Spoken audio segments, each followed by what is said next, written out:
and causes. So there are four heart sounds: S1, S2, S3, and S4.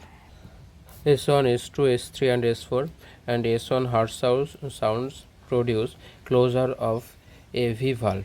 AV valve means atrioventricular valve. This valve is present between the atrium and ventricle. Then S2 is the closure of semilunar valve. Closure of semilunar valve, and semilunar valve is present between the left ventricle and aorta, and in right ventricle and pulmonary artery. Okay, so S2 heart sounds is produce closure of semilunar valve, and S3 heart sound produce fast rapid filling phase of ventricular diastole, and S4 heart sounds produce last rapid filling phase of ventricular diastole. Fast rapid filling phase of ventricular diastole, and S4 last rapid filling phase of ventricular diastole.